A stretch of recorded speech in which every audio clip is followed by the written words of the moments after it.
Top 18 देख रहे हैं आप। आपके साथ मैं हूं जास्मिन शर्मा। हेडलाइंस के बाद अब रुख करेंगे तमाम खबरों का। शुरुआत बेहद महत्वपूर्ण खबर के साथ, जहां भारत की चंद्रयान 3 मिशन की सफलता पर ब्रिक्स के मंच से पीएम मोदी ने दुनिया भर से मिल रही बधाइयों पर सबका आभार जताया। ब्रिक्स के मंच से पीएम मोदी ने कहा कि भारत का प्रयास सफल हो गया है। ये वैज्ञानिकों के लिए बड़ी उपलब्धि है और इसके लिए दुनिया भर से बधाइयां मिल रही हैं। वहीं ब्रिक्स के विस्तार का पीएम ने समर्थन किया। ब्रिक्स में 6 नए मेंबर्स बने हैं। ब्रिक्स में अर्जेंटीना, इथियोपिया, मिस्र, ईरान, सऊदी अरब और यूएई की एंट्री हुई है।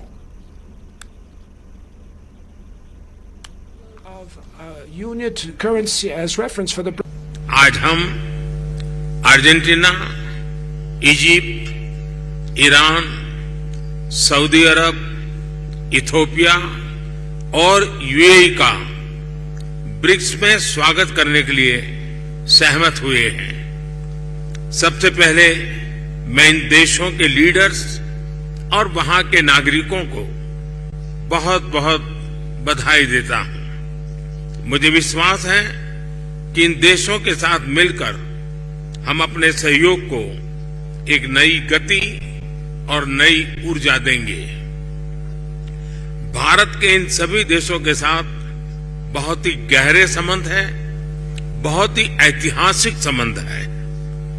ब्रिक्स की मदद से हमारे द्विपक्षीय सहयोग में नए आयाम अवश्य जुड़ेंगे।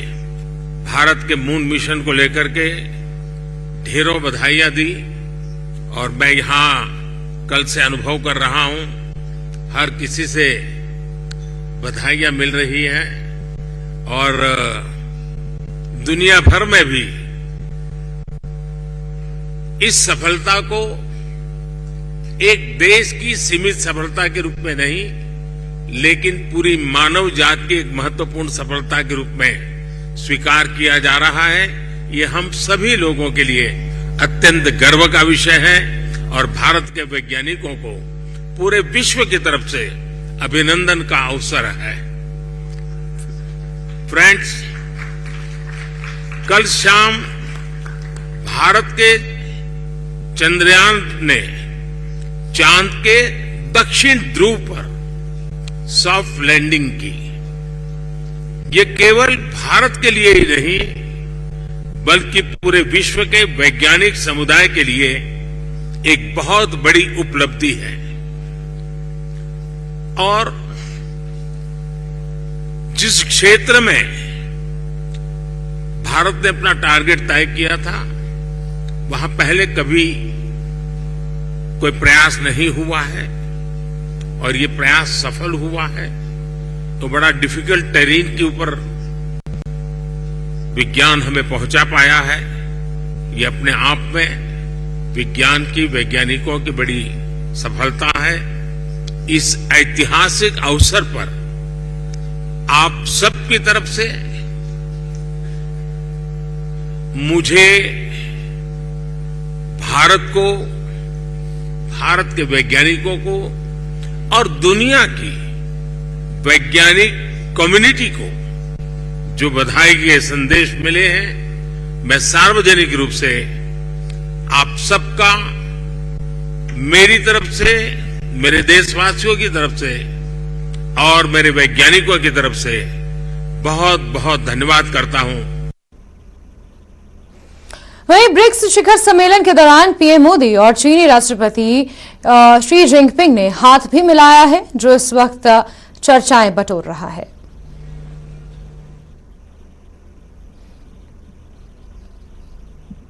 तो आप ये तस्वीरें देख सकते हैं, जहां प्रधानमंत्री जोहानिसबर्ग में इस वक्त मौजूद हैं।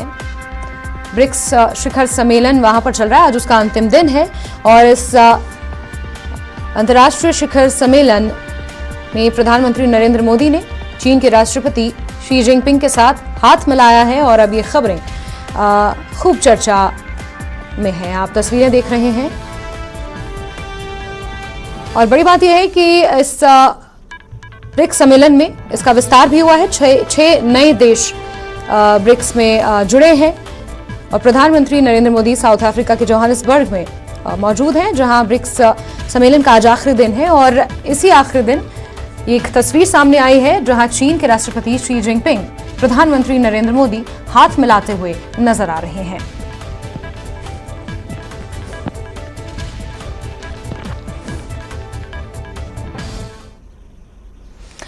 चलिए खबरों के सिलसिले को आगे बढ़ाते हैं। आर्टिकल 370 के मामले में संविधान पीठ की सुनवाई जारी है। आज 10वें दिन की सुनवाई हो रही है।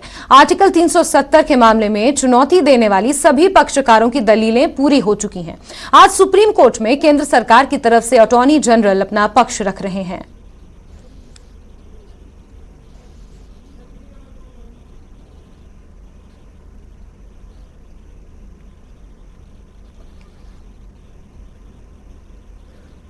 वहीं जम्मू कश्मीर से सांसद गुलाम अली खटाना ने 370 को लेकर बड़ा बयान दिया है। खटाना ने कहा कि राजनीतिक पार्टियां दरअसल अपनी राजनीतिक जमीन बचाने की कोशिश कर रही हैं।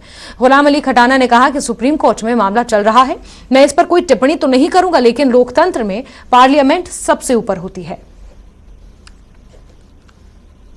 ये जो कश्मीर बेस्ड पॉलिटिकल पार्टीज जहाँ कांग्रेस है, इन्होंने 70 साल लोगों के साथ खून की होली खेली है। ये कभी नहीं चाहते कि कश्मीर में अमन हो, कश्मीर में पीस हो। इन्होंने अपनी मर्जी से जो इनको सूट करे कुछ फैमिलीज को, ये आम कश्मीरी के लिए, आम वहाँ डोगरा के लिए, आम अदर माइक्रो सेक्शंस जहाँ गुजर है, जहाँ पहाड़ी है, जहाँ अदर माइक्रो सेक्शंस हैं, इनको कोई इंटरेस्ट नहीं है। इनको 70 साल वहाँ ओबीसी नहीं देखा। ये चाहते हैं कि कैलेंडर रहे, हम बीच में रहें, लोगों के दिमाग में दूरी शहरियत का वो क्रॉपिंग करते रहें और उसमें से हम सियासी नर्चरिंग करें। ये इनका शुरू से इनका ट्रेंड है और भारत को भागमेल करें, ये इनका ट्रेंड रहता है। ये चाहते ही नहीं है कि कश्मीर आफ्टर एब्रोगेशन, आप देखिए 5 अगस्त 2019 के बाद आप देखिए कि वहाँ पीस है, वहाँ अमन है, वहाँ कोई कैलेंडर नहीं है। पिछले 30 साल से मजहबी रिलीजियस प्रोसेशन नहीं निकले। ये लोग ये कह रहे हैं कि पार्लियामेंट को इस तरह का कोई अधिकार नहीं था, वहाँ की असेंबली थी, उससे पूछना चाहिए था, असेंबली भंग कर दी गई, गवर्नर दस्तखत कर देते हैं और गवर्नर कोई टूरिस्ट तक, जो सियासी पार्टियां हैं, जो लीडर्स हैं, कह रहे हैं टूरिस्ट आते हैं वहां पर कुछ दिनों के लिए रहते हैं, दस्तखत करते हैं, फिर खुद से भी चले जाते हैं। तो ये पूरा संवैधानिक तौर पर ये गलत हुआ। पार्लियामेंट ही सुप्रीम है, by the of the for the people, किसी देश के लिए। और यहाँ तक बाकी चीजें हैं कि कॉन्स्टिट्यूएंट असेंबली से होना चाहिए था, वहाँ इलेक्टेड असेंबली से होना चाहिए था, वहाँ ये होना चाहिए था। मैटर सब डिटीज है, कोर्ट उसको देख रहा है। बट हमारे बात क्लियर है कि जम्मू कश्मीर के अवाम जो हैं वो कैसे जम्मू कश्मीर की तरक्की का हिस्सा बने, वो कैसे पढ़े। इन लोगों के जिम्मे जो पिछले 30 साल का जो ब्लडशेड है, जो खून खराबा है, इनके सिर को जाता है। इन्होंने अपनी सियासी रोटियों के लिए कश्मीर के नौजवान को इसका इस्तेहसाल करा, उसको पत्थरबाजी में इस्तेमाल करा है। जम्मू कश्मीर की धारा 370 को हटाए जाने को लेकर सुप्रीम कोर्ट में सुनवाई चल रही है। इस बीच पहली पिटीशन दायर करने वाले जावेद भट्ट ने न्यूज 18 से बात करते हुए कहा, जो किया गया 5 अगस्त 2019 को वह असंवैधानिक था और हमारे हक पर डाका डाला गया था।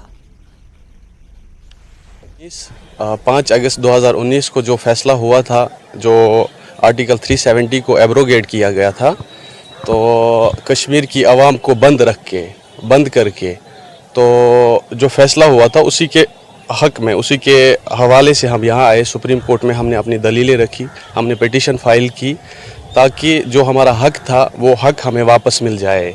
जो हक हमें इंडिया गवर्नमेंट ने दिया था, जो एक ब्रिज बना था इंडिया और कश्मीर के, जम्मू कश्मीर के बीच में एक ब्रिज बना था, एक रिश्ता बना था, तो उस रिश्ते को जो इन्होंने तोड़ा, अनकॉन्स्टिट्यूशनली, इलीगली तोड़ा, तो वही हमने फिर पिटीशन फाइल की यहाँ पे, ताकि अभी इतनी लंबी सुनवाई हो चुकी है, दलीलें पूरी हो चुकी हैं, कितने मुतमईन हैं आप और क्या मानते हैं कि वाकई आपने लिख रखा है कि 370 जो वो बैक आएगा आर्टिकल जम्मू कश्मीर में वापस होगा, क्या तमाम दलीलों से आप मुतमईन हैं कि सुप्रीम कोर्ट को कन्विंस हो जाए? जी, मैं पहले कपिल सिब्बल जो पहले वकील हमारे जो उन्होंने और लास्ट मुजफ्फर बेग साहब ने जो दलीलें रखी सुप्रीम कोर्ट के आगे, तो हमें वो दलीलें जो है उन पे पूरा विश्वास है। सुप्रीम कोर्ट हमें सुप्रीम कोर्ट की इस पे विश्वास है कि वो हमारे हक में फ़ैसला करेंगे इंशाल्लाह। एक्चुअली जो कॉन्स्टिट्यूशन में 370 को एब्रोगेट नहीं किया जा सकता है, उसको ऑफ कॉन्स्टिट्यूएंट असेंबली जो है उसको पहले हक में लेना चाहिए। वो अगर वो हक में होगी तो फिर उसके बाद हो सकता है। तब तो असेंबली वहाँ पे डिज़ोल्व हो चुकी थी, वहाँ पे कोई असेंबली नहीं थी, वहाँ पे कोई गवर्नमेंट नहीं थी, गवर्नमेंट हो गया था, मतलब बीजेपी ने कोalition अपना जो है वो वापस विड्रॉ किया था, पीडीपी की और बीजेपी की सरकार थी तब। तो उसके बाद इन्होंने जो ये तो अनकॉन्स्टिट्यूशनल है, टोटली अनकॉन्स्टिट्यूशनल। 370 को एब्रोगेट करना ये तो टोटली अनकॉन्स्टिट्यूशनल है, इलीगल है। तो ये जावेद भट्ट थे जिनका मानना है कि जिस तरीके से 370 को हटाया गया और यही तमाम दलीलें सुप्रीम कोर्ट में रखी गई हैं, अब सुप्रीम कोर्ट को फैसला करना है क्या 370 को हटाया जाना वो आईनी था या गैर आईनी था। खुर्रम शहजाद, न्यूज़ 18 दिल्ली। आगे बढ़ेंगे और अमेरिकी डॉलर के मुकाबले पाक रुपया 300 के ऐतिहासिक निचले स्तर पर पहुंच गया है। बाजार में अमेरिकी डॉलर के मुकाबले पाकिस्तानी रुपया 300 के आंकड़े को पार कर 300.37 के ऐतिहासिक निचले स्तर पर कारोबार कर रहा है।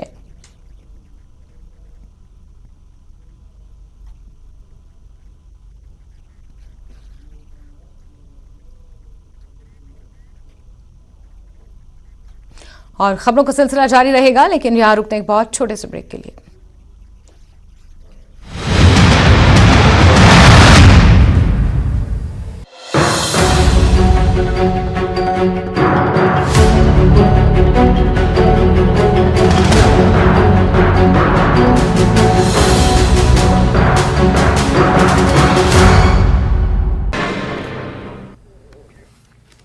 स्वागत है आपका न्यूज़ 18 जम्मू कश्मीर लद्दाख हिमाचल में। मैं हूं विशाल और आप देख रहे हैं धार भी रफ्तार भी।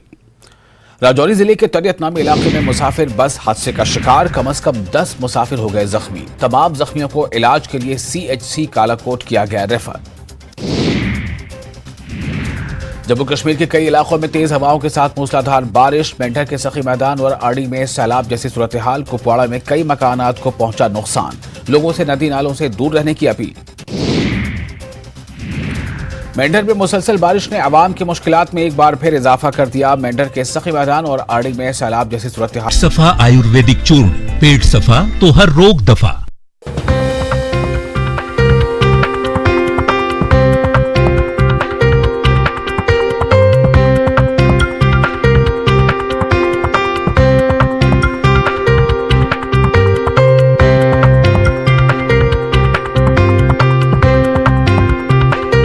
हेडलाइंस प्रेजेंटेड बाय पेट सफा आयुर्वेदिक चूर्ण, पेट सफा तो हर रोग दफा।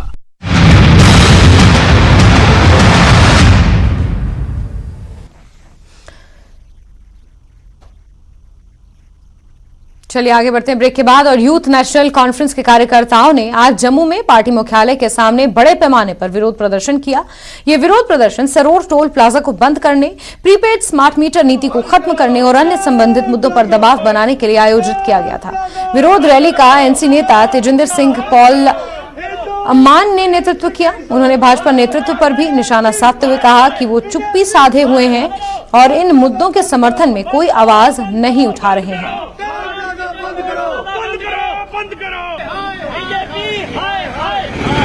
आज का ये जो प्रोटेस्ट है ये यूथ नेशनल कॉन्फ्रेंस की तरफ से सरोर टोल प्लाजा और स्मार्ट मीटर और जो हमारा नौजवान जिनको इन्होंने गुमराह कर पिछले 10 सालों से सड़कों पर बिठाया है, ये उनके हक और हित के लिए आज ये जो जदोजहद जो है हमारे यूथ की तरफ से आज शेर कश्मीर भवन से लेकर हमने डीसी ऑफिस तक जाना चाहा, पर अफसोस से कहना पड़ता है कि जब भी कभी कोई भी आवाज उठाए उसको एडमिनिस्ट्रेशन की तरफ से डंडों के राही रोका जाता है।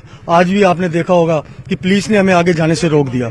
हमारी डिमांड यही है कि जो टोल प्लाजा जो जिसका कोई काम ही नहीं है, जिसका कोई फन ही नहीं है। टोल इसलिए काटा जाता है कि सड़कों को मरम्मत की जाए, सड़कें साफ सुथरी हों। पर ये वैसी सड़कें हैं, अगर हम साइकिल लेके भी जाएंगे ना तो हम वहां से भी अच्छी तरह नहीं चल सकेंगे। दूसरी हमारी डिमांड है स्मार्ट मीटर। पिछले 1 महीने से आप हमसे भली भांति जानते हैं कि पिछले 1 महीने से इस स्मार्ट मीटर ने गरीब का खून चूस कर रख दिया है। जो गरीब 500 रुपया बिल देता था, आज उसके घर में 5 से 50 हजार रुपये का बिल आ रहा है। चाहे वो एक पंखा चलाए, चाहे वो एक एसी चलाए, बट बिल ने 5,000 से ऊपर जंप करना ही करना है। जब इनके आला अधिकारियों से पूछा जाए, बिजली डिपार्टमेंट वालों से, तो उनका यही कहना होता है कि ये गुमराह हो रहे हैं, ये ऐसा हो रहा है, इनको वैसा हो रहा है। अगर हम लोग गुमराह हो रहे हैं तो आप 1 महीने से हमें सेटिस्फाइड क्यों नहीं कर पा रहे? और दूसरा, बड़े शर्म से ये चीज बोलनी पड़ती है, जिन लोगों ने जम्मू के नाम पर इस बोली बाली जनता को गुमराह किया, जिन्होंने जम्मू के नाम पर जम्मू का नारा लगाकर इन लोगों को बेवकूफ बनाया, अफसोस आज वो लोग कहीं भी ना स्मार्ट मीटर के हक में, ना टोल प्लाजा के हक में, ना ही यूथ के किसी भी फंक्शन के हक में वो आगे बढ़े। तो आज हमारी यही डिमांड रहेगी कि आने वाले समय में अगर ये टोल प्लाजा और स्मार्ट मीटर का मसला मसाइल जो हल ना हुए तो जम्मू बंद तो होगा ही होगा, पर किस तरीके से होगा ये एडमिनिस्ट्रेशन सोच भी नहीं सकती। आज दोपहर को पुंछ नगर के मोहल्ला आलापीर स्थित कब्रिस्तान में कब्र खोदते हुए बिजली की तारों की चपेट में आकर एक व्यक्ति की मौत हो गई, जबकि 5 अन्य लोग जख्मी हुए हैं। इनको तत्काल राजा सुखदेव सिंह अस्पताल पहुंचाया गया, जहां उनका उपचार जारी है। घायलों की हालत खतरे से बाहर बताई जा रही है। मृतक मिस्त्री का काम करता था, जबकि घायल होने वाले सभी मजदूरी का काम करते हैं। मृतक की पहचान मोहम्मद असलम निवासी मंडी तहसील के रूप में हुई है, जबकि घायलों की पहचान मोहम्मद अजमत, लियाकत हुसैन, मोहम्मद इमरान, अब्दुल रजाक और मोहम्मद शकील के रूप में हुई है।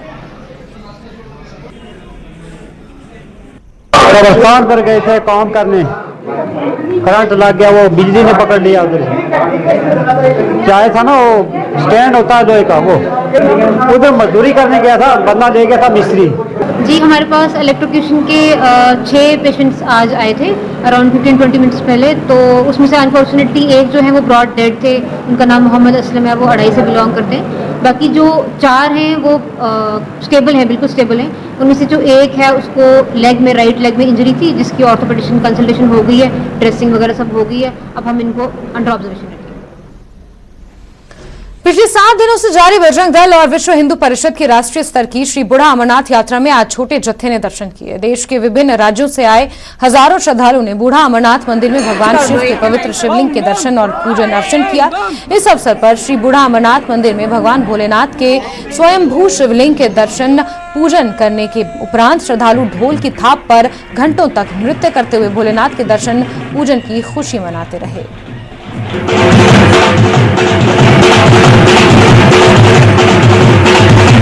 मेरे पीछे देख रहे हैं बजरंग दल की यात्रा है, जो कि हर वर्ष छठी और अगली बार समाप्त होती है।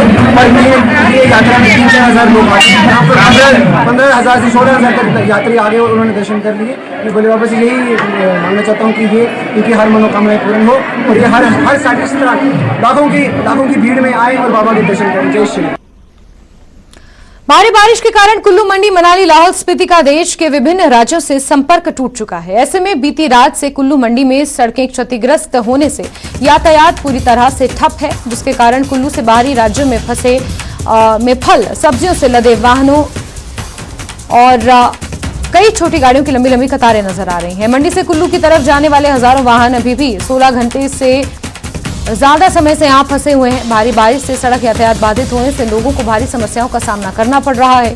प्रशासन वैकल्पिक मार्ग की व्यवस्था करने के साथ साथ छोटे वाहनों के लिए यातायात खोलने में जुटा हुआ है।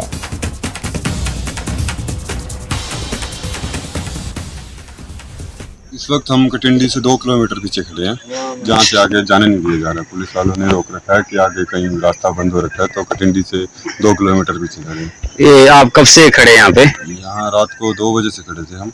कोई खुलने का ऐसा कुछ अब ऑफिशियल नोटिफिकेशन और कुछ तो डाला तो है नहीं है। बस डीसी कुल्लू की तरफ से ये पोस्ट डाला गया था फेसबुक पे कि काम जारी है और आपको अगला अपडेट दिया जाएगा। अगर हम अपनी मेजर रूट की बात करें, खासकर जो कुल्लू डिस्ट्रिक्ट को मंडी से कनेक्ट करते हैं हमारे रूट्स, इस समय जो हमारे 2 रूट्स थे जिनके थ्रू हम ट्रैफिक पिछले कुछ दिनों से चला रहे थे, वाया मंडी और दूसरा रूट था वाया कमान कंडी कटौला, वो वाला दोनों ही रूट जो हैं हमारे इस समय अभी डिसरप्टेड हैं और वहाँ से मूवमेंट नहीं हो पा रही है। कल भारी बारिश के चलते और आज भी मंडी के एरिया में बारिश हुई है, तो पीडब्ल्यूडी जो है रोड को रिस्टोर करने की कोशिश कर रही है, but it is damaged at multiple points. तो आज रात तक दे आर होपिंग कि अगर दोबारा तेज़ बारिश से काम डिस्टर्ब ना हो तो शायद LMVs के लिए थ्रू हो पाए। आगे बढ़ेंगे। हिमाचल में कई जिलों में भारी बारिश परेशानी का सबब बनी हुई है। मौसम विभाग ने आज तक के लिए हिमाचल के 7 जिलों में बारिश का ऑरेंज अलर्ट जारी किया हुआ है। भारी बारिश के बीच शिमला में गिरासू पेड़ों ने मुश्किलें बढ़ा रखी हैं। कल भी कई जगहों पर पेड़ गिरने से मकानों और दुकानों को नुकसान पहुंचा, वहीं सड़क यातायात पर भी असर पड़ा है। आज भी स्थिति कुछ ऐसी ही है। ऐसे में प्रशासन ने लोगों से घरों में रहने की ही अपील की है।